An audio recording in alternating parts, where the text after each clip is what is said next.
Spiritual revival with the theme walking with Jesus. Mwibuke ko turi kwigana ibyigisho bijyana n'ububyutse mu by'umwuka ku nsanganyamatsiko ivuga ngo kugendana na Yesu. Yes, kugendana na Yesu. Kugendana na Yesu. And we are already now on the third night. None ubu tugeze ku munsi wa gatatu. Lesson number 3. Tugiye kwiga icyigisho cya gatatu. Thank you for joining us. Turabashimiye kuba mwahisemo kudukurikira. Our topic for today is uyu mugoroba ingingo tugiye kuganiraho iravuga ngo can God be known? Mbese abantu bamenye Imana? I will start with a short story. Ndatangira mbabwira igitekerezo kigufi. A story of a little boy staring at the window of a donut shop, cookies shops. Ni igitekerezo cy'agahungu gato kari gahanze amaso cyane karebera mu idirishya mu duka rito ryacuzaga utugati duto turyoherera cyane. The boy salivated. Oh, he wants to have that cookies.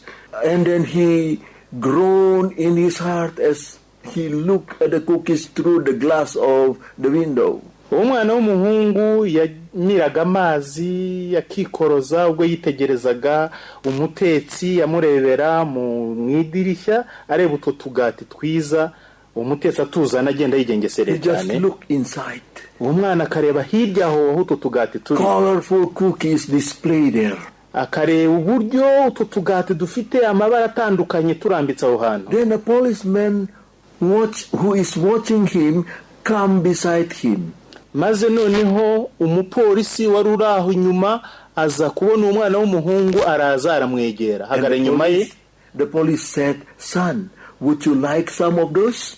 Nuko umupolisi aramwegera amubaza ati yewe muhungu none se ushaka kuri turiya tugati? The boy replied, "Oh yes, I would." Wa muhungu ati yego nibyo ndadushaka. The police went inside. Wa mupolisi arinjira imbere and brought a dozen of fresh donut and gave it to him. Maze aragenda azana utugati 12 tugishyushye rwose twiza aduha wa mwana w'umuhungu. Oh, he was so happy. Wa muhungu arishima cyane. And as the police turned to walk away, the boy asked quietly. Maze wa mupolisi ubwo yarahindukiye agiye kwigendera wa mwana w'umuhungu aramubaza ati "Mister, are you God?" Mbese uri Imana? "Are you God?" Mbese uri Imana? The boy saw God in this policeman. Uyu mwana w'umuhungu yabonye Imana muri uyu mupolisi. Because the boy knows that God is a kind and good man. Kubera ko uyu mwana yarazi ko Imana yayigereranya n'umuntu mwiza ndetse w'umunyabuntu. If children knows God, it means God can be known. Niba abana bazi Imana bisobanuye ko Imana yamenyekana. Remember the story in the Bible, a centurion, Roman soldiers, pagan at the foot of the cross. Mwibuke muri Bibiliya ahavugwa umusirikare watwaraga abasirikari 100 wari umusirikare w'umupagani w'umuroma wari uhagaze hasi y'umusaraba. You can read the story in Mark 15:29 when the centurion which stood over against him saw that he so cried out and gave the ghost, he said, this is the centurion said, "Truly this man was the Son of God." Iki gitekerezo mwagisoma muri Mariko igice cya 15:39 ahatubwira ngo umutwaro utwara umutwe w'abasirikari wari uhagaze yerekeye Yesu abonye apfuye atyo aravuga ati nukuri uyu muntu yari umwana w'Imana. And the dying thief, remember when Jesus was crucified there are 2 people beside him. Ndetse na wa mujura cya gisambo cyapfiraga ku musaraba muribuka ko Yesu abambwa hari ibisambo bibiri byari bibambye iruhande rwe. One of them umwe muri byo said to Jesus in Luke 23:42. Yabwiye Yesu nkuko tubisanga muri Luka 23:42 ati "Lord, remember me when thou comes into thy kingdom." Mwami uzanyibuke ubwo uzazira mu bwami bwawe. So a thief knew Jesus. Rero igisambo cyamenye Yesu. Now the question come, how then shall we know him? Noneho uyu munsi turabazwa ikibazo ngo none Imana twayimenya dute? How then shall we know God? Twamenya Imana dute? There are three ways of knowing or the revelations of God. Hari uburyo butatu twamenya cyangwa se uguhishurwa dutatu twamenyera mu Imana. Number one, we can know God through creation. Icyambere nuko twamenyera Imana mu byo yaremye. Number two, we can know God through the scriptures, through the Bible, through the roadmap that we have. Icya kabiri nuko twamenyera Imana mu byanditswe byera muri Bibiliya, muri ya karita y'urugendo. Number three, we can know God through Jesus Christ. Icya gatatu nuko twamenyera Imana muri Yesu Kristo. Let's see through creation. Mureke turebe uko twamenyera Imana mu byaremwe. Psalm 19:1 said, "The heavens declare the glory of God, and the firmament shows his handiwork." Zaburi ya 19 umurongo wa mbere iravuga ngo ijuru rivuga icyubahiro cy'Imana, isanzure ryerekana imirimo y'intoke zayo. Everyone can learn of God through nature and human experience. Buri muntu wese ashobora kumenyera Imana mu byaremwe ndetse nibiba ku bantu. Number two, Cya kabiri, we can know God through the Bible. dushobora kumenyera Imana muri Bibiliya. The Bible does not prove God's existence.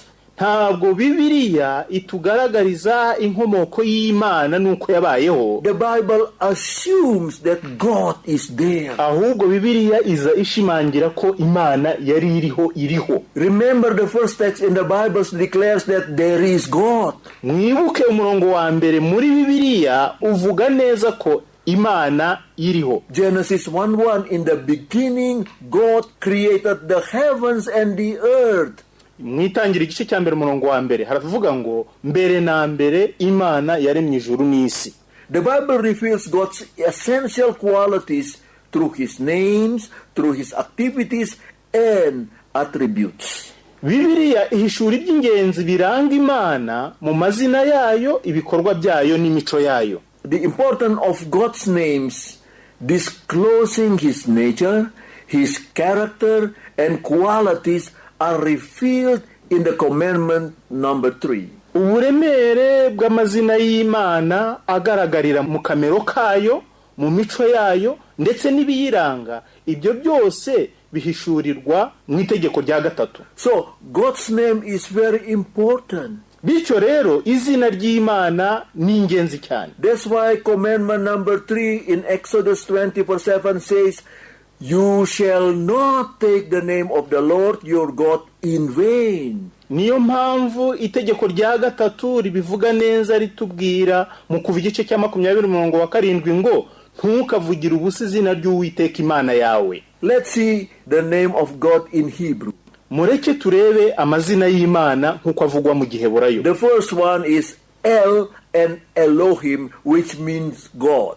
Izina rya mbere ni El na Elohim, bisobanuye Imana. El or Elohim means it reveals God's divine power. El Elohim bisobanuye ko kandi bihishura ububasha bw'Imana.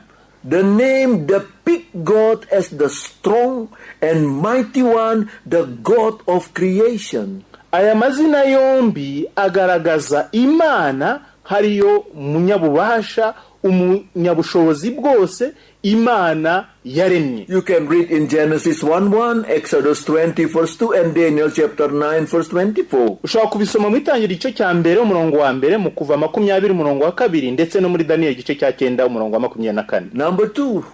Izina rya kabiri, Hebrew names of God, El Elyon. Izina rya kabiri ry'Igiheburayo rivuga Imana ni El Elyon, means God most high. bisobanuye Imana isumba byose. It focuses on his exalted status. Ibi byerekeje kuba Imana ishyizwe hejuru cyane. You can read in Genesis 14:18-20, Isaiah 14:14. Kandi ibyo wabisoma mu itangira igice cya 14 umurongo wa 18 kugeza 20 na Yesaya 14 umurongo wa 14. Number 3, Adonai, which means Lord. Izina rya gatatu ni Adonai, risobanuye Uwiteka. Picture God as almighty ruler. Bisobanuye cyabyerekeza ku Mana nk'umutware ushobora We byose. can read in Isaiah 6:1 and Psalm 35:23. Ibyo wabisoma muri Yesaya igice cya 6 umurongo wa mbere na Zaburi 35 umurongo wa 23. Number 4, El Shaddai means God Almighty. Izina rya kane rivuga El Shaddai, risobanura Imana ishobora byose. Portray the Almighty God, the source of blessing and comfort. Bisobanuye kandi byerekana Imana nyir'ubushobozi bwose, isoko y'umugisha no gukomezwa. Exodus 6:3, Psalm 91 verse 1. Ibyo wabisoma mu kuva igice cya 6 umurongo wa 3 na Zaburi ya 91 umurongo wa mbere. Number 5, Izina rya gatanu Yahweh, Yahweh, or Jehovah, Yahweh or Jehovah, or Lord. bivuze Yehova cyangwa Uwiteka. This name stresses God's covenant faithfulness and grace to us. Iri zina rishimangira isezerano ry'Imana ryo kwizerwa ndetse n'ubuntu bwayo. You can read in Exodus 15:2 and 3, Hosea 12:5 and 6. Ibi wabisoma mu kuva igice cya 15 umurongo wa 2 n'uwa 3 no muri Hosea igice cya 12 umurongo wa 5 n'uwa 6. In the New Testament, Mu isezerano rishya he is called Father. Imana yitwa Data. Father used by Jesus to bring us into a close and personal relationship with God. Iri zina Data ryakoreshejwe na Yesu ubwe kugira ngo adushyire mu mubano wa buri muntu wese ku giti cye umutera komatana n'Imana. You can read in Matthew 6:9 and Mark 14:16. Ibyo babisoma muri Matayo igice cya 6 umurongo wa 9 na Mariko igice cya 14 umurongo wa Let's 16. see God's activities. Mureke turebe ibikorwa by'Imana. Number 1, God is a creator. Icyambere, Imana n'umuremyi. Genesis 1:1. Itangira igice cya mbere umurongo wa mbere. Psalm 24:1 and 2. God is a creator. Na Zaburi ya 24 umurongo wa mbere n'uwa 2 hatugaragariza ko Imana ari umuremyi. God is not only creator. Number 2, he is the upholder of the world. Imana si umuremyi gusa, ahubwo icya kabiri nuko Imana isigasiye isi. He sustained what he created. Niyo isigasiye kandi ibeshejeho ibyo yaremye. Hebrew 1:3. Abaheburayo igice cya mbere umurongo wa 3. Number 3, he is the redeemer and savior. Igikorwa cya gatatu, Imana ni umucunguzi ikaba n'umukiza. You can find it in Deuteronomy 5:6 and 2 Corinthians 5:15. Ibyo wabisanga mu gutegeka kwa kabiri igice cya 5 umurongo wa 6 n'urwa kabiri rw'Abakorinto igice cya 5 umurongo wa 19. Let's see continually God's attributes. Mureke dukomeze turebe ibiranga Imana. Number 1, God is omniscient. Icyambere, Imana izi byose, Meaning he knows everything. bisobanuye ko akantu kose irakazi. Knowing everything. Izi byose. Job 37:16, Psalm 147:5, and 1 John 3:20. Ibyo wabisoma muri Yobu igice cya 37 umurongo wa 16, Zaburi ya 47 umurongo wa 5 ndetse n'urwa mbere rwa Yohana igice cya 3 umurongo wa 20. Number 2, God is omnipresent. Ikindi kiranga Imana, Imana ibera hose icyarimwe. So God is fully present in every part of space. Ibyo bivuze ko Imana iba iri ahantu hose, ahariho hose icyarimwe, ihuzuye rwose. He is fully present in every moment of time. Kandi mu gihe icyo ari cyo cyose n'akanya kari ko kose ibihari. Psalm 139 verse 1 to 12. Ibyo wabisoma muri Zaburi ya 39 umurongo wa mbere kugeza wa 12 n'Abaheburayo igice cya 4 umurongo wa 13. Yes, then you can find in the Revelation 1 also verse 8. Ibyo kandi babisanga no mu Byahishuwe igice cya mbere umurongo wa 8. Number 3, God is omnipotent. Ikindi kiranga Imana nuko Imana ari nyir'ubushobozi bwose. So God is all powerful. Nothing is impossible to him. Rero Imana ifite ubushobozi bwose, niyo nyir'imbaraga zose, ntacyo itashobora. You can read it in Daniel chapter 4:17 and 25. ibyo wabisoma muri Daniel igice cya 4 umurongo wa 17 n'uwa 25. Matthew 19:26. Muri Matayo 19 umurongo wa 26. Revelation 19:6. ndetse no mu Byahishuwe 19 umurongo wa 6. And number 4, God's attribute is God is immutable. Ikindi kiranga Imana cya kane nuko Imana idahinduka. It means God is unchangeable because he is perfect. Bisobanuye ko Imana itahinduka itanahinduka kubera ko iraboneye rwose. Malachi 3:6.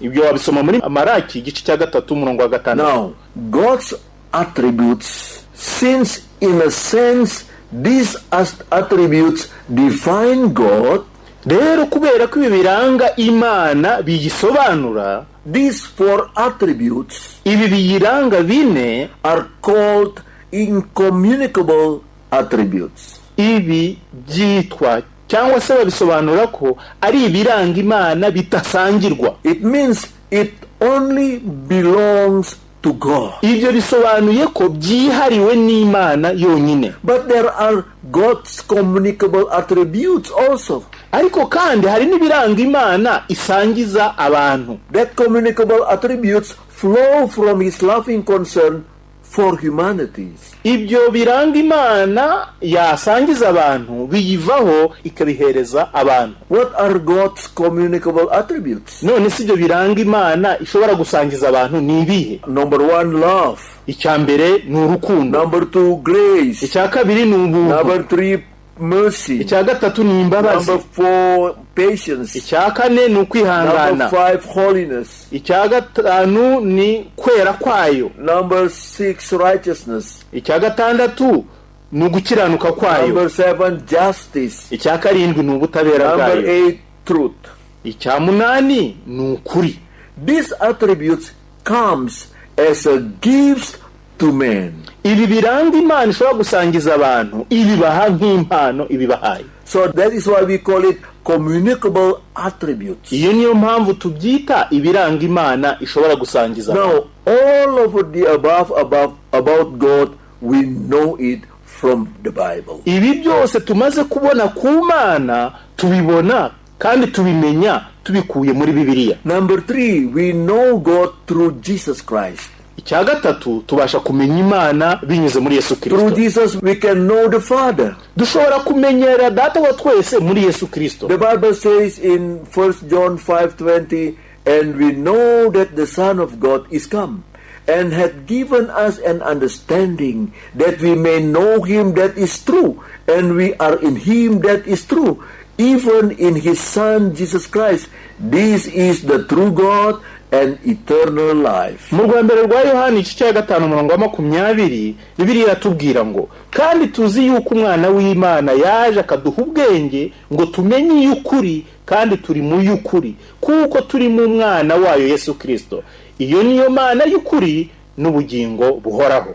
John 17:3 says, now this is eternal life, that they know you, the only true God, and Jesus Christ whom you have sent. Yohana igice cya 17 umurongo wa 3 nawe akatubwira ngo ubu nibwo bugingo buhoraho ko bakumenya ko ari wowe Mana y'ukuri yonyine bakamenya n'uwo watumye ari we Yesu Kristo. There is a term called Trinity. Hari imvugo ikoreshwa ivuga ubutatu. Trinity is the triune of God. Ubutatu butugaragariza ubutatu bugize Imana. As Christians, we believe that there is one God. Nk'abakristo twizera ko hari Imana imwe. We call it the divine, the God's head. Tuyita ubumana, ubutatu, ubumana. And this Godhead kandi ubu bumana composed of God the Father, bugizwe na Data wa twese, and God the Holy Spirit. Bugizwe n'Imana Data, Imana Mwana n'Umwuka Wera. This is a unity of 3 co-eternal persons. Ubu ni ubumwe bw'abatatu bahoraho iteka ryose. God is immortal, all-powerful, all-knowing, above all, and ever present. Imana ntipfa, ni nyir'ububasha bwose, izi byose, kandi hejuru ya byose ihoraho iteka ryose kandi ibera hose icyarimwe. He is infinite and beyond human comprehension. Imana ntirondoreka kandi irenze imyumvire ya muntu. And yet known. We can know God through His self-revelation. Nyamara nubwo bimeze bityo, Imana dushobora kuyimenya binyuze mu buryo bwayo yatwihishuriye. God is forever worthy of worship, worthy of adoration and service by the whole creation. Imana rero ikwiriye iteka kuramywa, igasingizwa ndetse igakorerwa n'ibyo yaremye byose. Deuteronomy 6 verse 4 says, "Hear, O Israel, the Lord our God, God is one Lord." Mu gutegeka kwa kabiri igice cya 6 umurongo wa 4 Bibiliya irambwira ngo, umva wa bwoko bw'Abisirayeli we, Uwiteka Imana yacu niwe Uwiteka wenyine. One thing we have to know is this text. Ikintu kimwe tugomba kumenya muri uyu murongo. Deuteronomy 29:29. Mu gutegeka kwa kabiri igice cya 29 umurongo wa 29, "Secret belong to the Lord our God, but those things which are revealed belong unto us and to our children forever, that we do all the words of this law."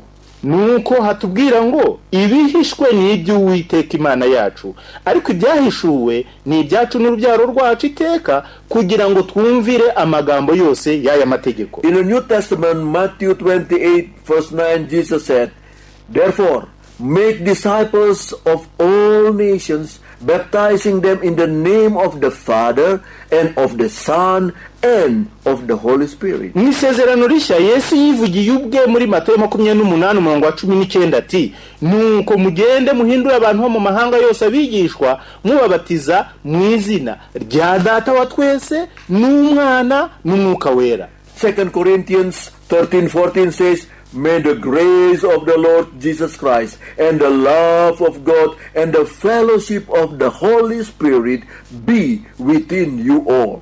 Urwa kabiri rw'Abakorinto igice cya 13 umurongo wa 14 wakatubwira ngo, "Ubuntu bw'Umwami wacu Yesu Kristo n'urukundo rw'Imana no kubana n'Umwuka wera bibane namwe mwese." Yes, God the Father knew you and chose you long ago.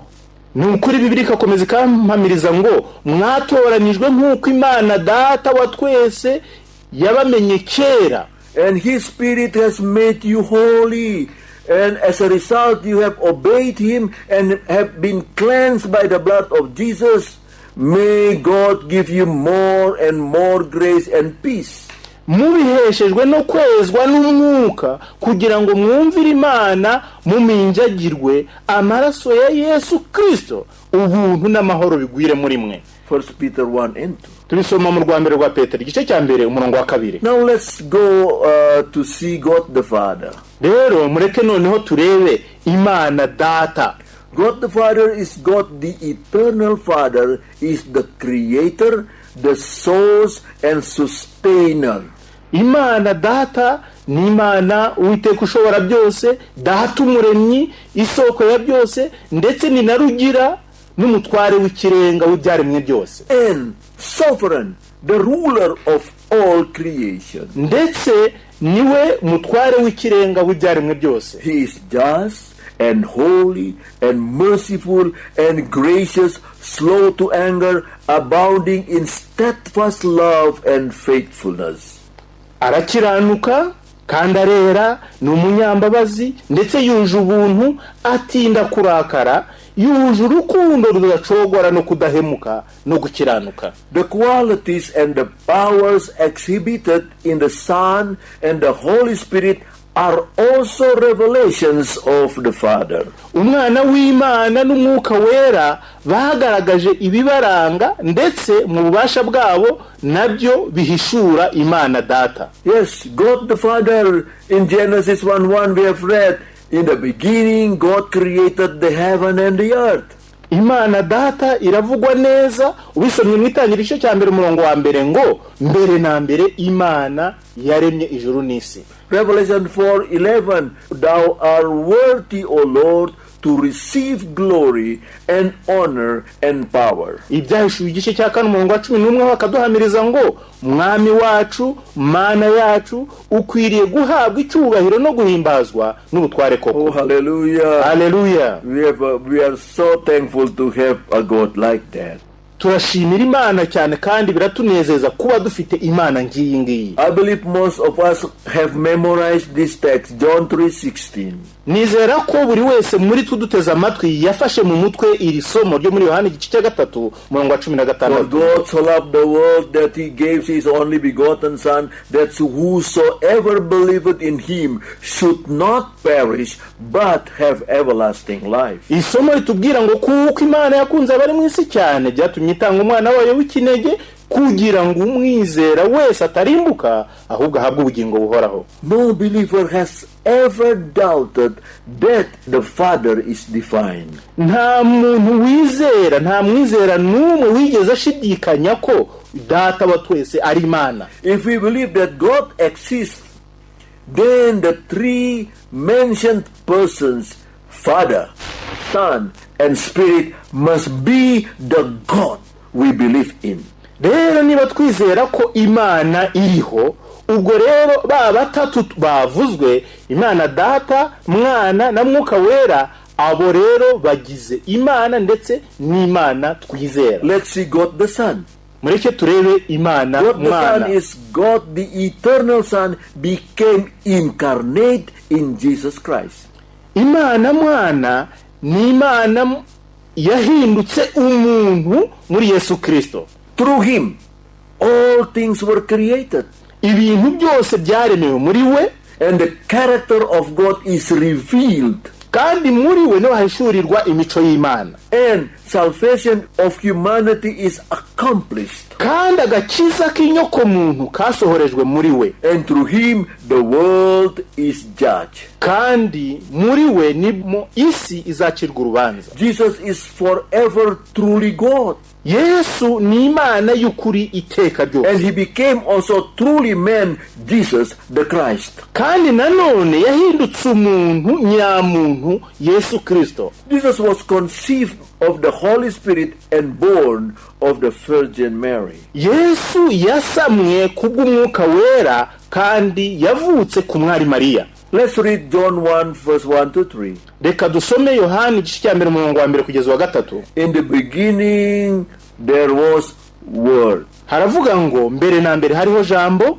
and the Word was with God. Jambo yahoranye n'Imana, and the Word was God. Kandi jambo yari Imana. He was in the beginning with God. Uwo yahoranye n'Imana mbere na mbere. All things were made to him, and without him nothing was made that was made. Ibintu byose niwe wabiremye, ndetse mu byaremwe byose nta na kimwe kitaremwe nawe. John 10:30. Jesus said, I and the Father are one. Yohana igice cya 10 umurongo wa 30. Yesu yaravuze ati jewe na data turi umwe. John 14:9, Jesus said, he that have seen me have seen the Father. Yohana igice cya 14 umurongo wa 9 bakatubwira ngo umbonye ababonye data. Uwo ni Yesu uvuga. But to the Son God the Father says, ariko Imana data yabwiye umwana wayo iti, oh, your throne, O God, is forever and ever. Ariko umwana wayo nabyo yarabyeruye iti, intebe yawe Mana ni yiteka ryose. A scepter of righteousness is the scepter of your kingdom. Inkoni y'ubugabe bwawe ni inkoni yo gukiranuka. Hebrew 1:8. Abaheburayo igice cya mbere umurongo wa 9. In the Bible we found explicitly stated that Jesus Christ, the Word made flesh, the Son, is God. Muri Bibiliya tuhasanga bisobanutse neza bivugwa ko Yesu Kristo jambo wigize umuntu, umwana w'Imana ari Imana. Furthermore, the Son is attributed qualities that only divinity has. Rero umwana afite ibyangombwa bimuranga bifitwe n'Imana gusa. we found out that the Son also is a creator, judge, he upholds, he is worthy of worship, and he has power to forgive. Rero tubona ko umwana w'Imana ni umuremyi, ni umucamanza, nawe ni usigasiye ibyaremwe, akwiye kuramywa no gusingizwa, kandi afite ububasha bwo kubabarira ibyaha. Let's see God the Holy Spirit. Mureke turebe Imana Mwuka Wera. God the Eternal Spirit was active with the Father and the Son in creation, in incarnation, and redemption.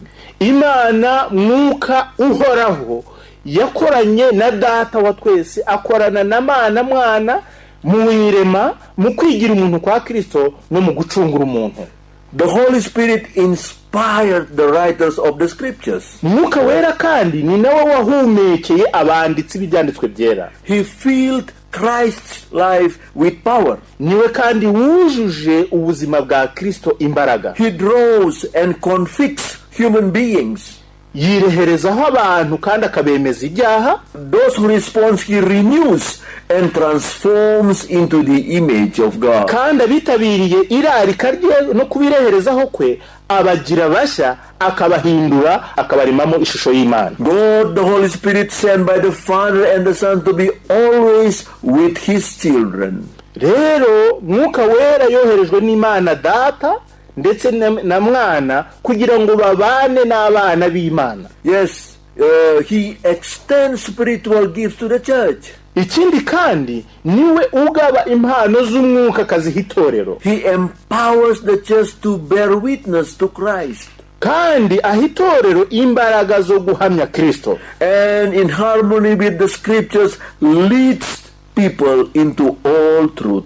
Kandi afatanyije, atanyuranyije n'ibyanditswe byera, ayobora itorero mu kuri kose. And the angel answered and said to her, Luke 1:35, the Holy Spirit will come upon you, and the power of the highest will overshadow you. Therefore, also the Holy One who is to be born will be called the Son of God. Marayika yabwiye Mariya muri Luka igice cya 35 ati, Umwuka Wera azakuzaho, n'imbaraga zisumba byose zizagukingiriza, nicyo gituma Uwera uzavuka azitwa umwana w'Imana. Luke said that Jesus would be called the Son of God, and he was born by the Holy Spirit. Luka yavuze neza ko Yesu yagombaga kuzitwa umwana w'Imana kubera ko yavutse ku bwa Mwuka Wera. John 14:16 says, I will pray to the Father, and he shall give another comforter, that he may abide with you forever.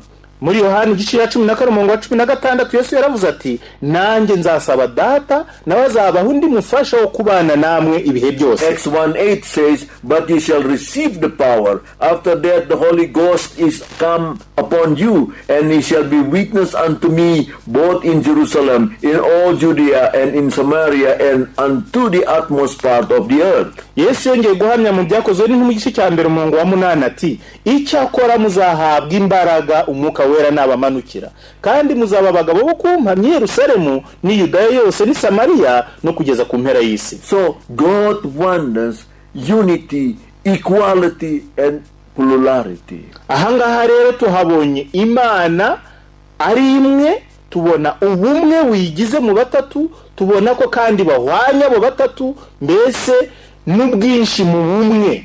We have read this, Deuteronomy 6:4.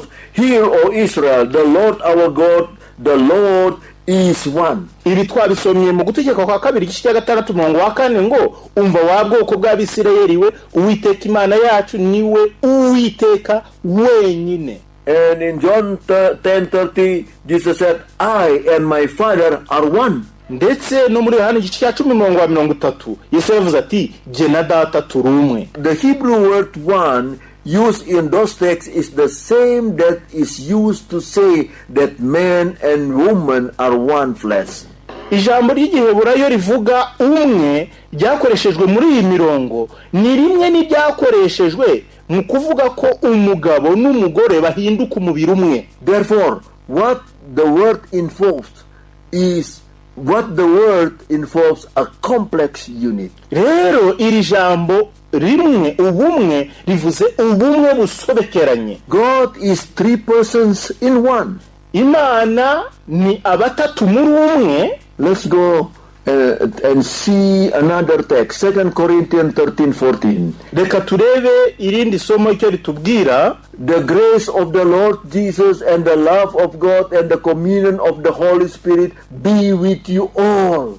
Bibiliya ikomeza kuduhamiriza mu rwa 2 rw'Abakorinto 13 ngo ubuntu bw'umwami wacu Yesu Kristo n'urukundo rw'Imana no kubana n'umwuka wera bibane namwe mwese. Amen. And through what we have studied, we can conclude that God is one in 3 equal persons. Rero turebye ku byo tumaze kwiga byose dushobora kwanzura ko Imana ari imwe mu batatu, who are co-eternal and united in purpose. Ni imwe mu butatu, abatatu bakorana, bahoraho iteka ryose kandi bahuje umugambi. How about Trinity? These 3, God the Father, God the Son, and God the Holy Spirit, related to our salvation. None se aba batatu, Imana Data, Imana Mwana, Imana Mwuka Wera, bahurira bate ku by'agakiza kacu? Remember that if Jesus was not God, was not divine, muzirikane rero ko iyo Yesu ataza kuba ari Imana, then God's law would not be as sacred as God himself. Rero amategeko y'Imana ntiyari kuba arayera nkuko yera. Because violation of God's law would be something for which a created being could atone. Ibyo niko byari kuba bimeze kubera ko kwica amategeko y'Imana byari kuba ari ikintu ikiremwa cyajyaga guhongerera. The law would be only as sacred as the created being and not as sacred as the creator. Iyo biba bityo amategeko yari kuba arayera nkuko ikiremwa muntu cyaba ari kera. So we created being could atone for other sins. Iyo bimera bityo rero amategeko atera nkuko Imana yera, twebwe abantu twajyaga guhongerera abantu bagenzi bacu. But listen to this. Ariko mutega amatwi iki ngiki. Sin itself would not be so bad if all it took to atone for it was the death of the creature, not the death of the creator to atone for it. It is not so bad if the creatures atone for it, not the creator. Icyaha nticyabaga kuba ari kibi ku rwego ruhambaye iyo biza gusaba ko gihongererwa binyuze mu rupfu rw'ikiremwa, ntigihongererwe binyuze mu rupfu rw'umuremyi ubwe. But the fact it took God himself in the person of Christ to remedy sin, nyamara kuba icyaha cyarasabye Imana ubwayo muri Yesu Kristo kugira ngo abe impongano y'icyaha, presents to us powerful evidence of the seriousness of sin. Ibyo biduha igihamya gikomeye cyane cy'uburyo icyaha ari kibi birenze. Now, for our salvation, who must we thank for? None se ninde twashimira agakiza twahawe? Number 1, the Father, because he loves us and sent the Son. Uwo duheraho ni Imana Data wa twese kubera ko yohereje umwana we. Number 2, we thank the Son because he died in our place and he perpetually intercedes on our behalf. Dukurikizaho gushimira Imana Mwana kubera ko yadupfiriye kandi agahora adusabira. We thank the Holy Spirit also because he exalts and glorifies the Son and he shows us the purity of his justice and the salvation we have in him. Dushimira kandi Mwuka Wera kubera ko ahesha ikuzo n'icyubahiro Imana Mwana kandi akatwereka ubutungane no kwera ko gukiranuka kw'Imana ndetse n'agakiza twaherewe muri Yesu Kristo. John 15:26 says, "But when the Helper comes, whom I shall send to you from the Father, the Spirit of truth, who will proceed from the Father,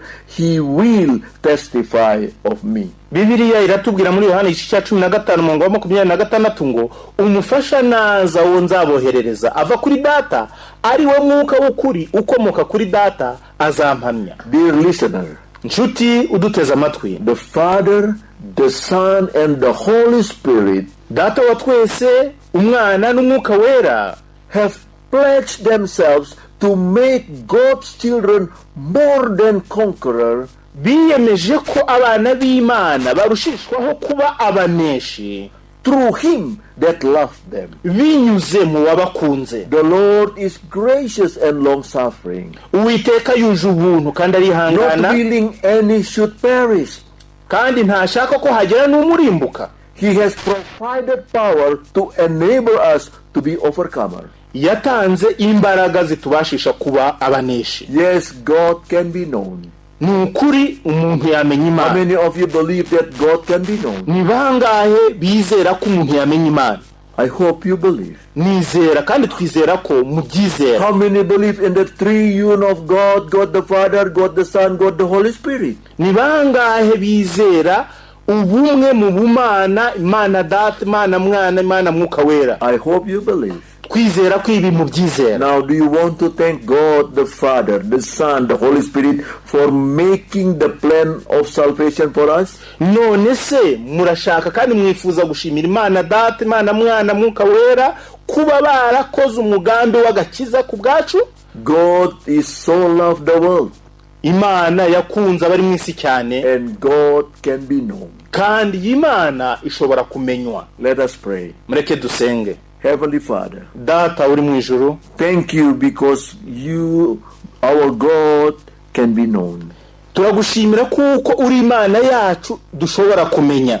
Thank you because you have revealed yourself Turagushimira ko watwihishuriye through creation, binyuze mu byaremwe, through scriptures, binyuze mu byanditswe byera, through Jesus Christ. ndetse no muri Yesu Kristo. Oh, thank you, Lord, Turagushimira for Mana. making the plan of salvation for us. Turagushimira ko warakoze umugambi w'agakiza kacu. We thank you, God the Father. Turagushimira Data, We thank you, God the Son, Jesus Christ. turagushimira Yesu Kristo, We thank you, God the Holy Spirit. turagushimira Mwuka Wera. As we continue studying your words, Turagushima kandi turagusanga ubwo dukomeza kwiga ijambo ryawe. may we continue to build an intimate relationship with you.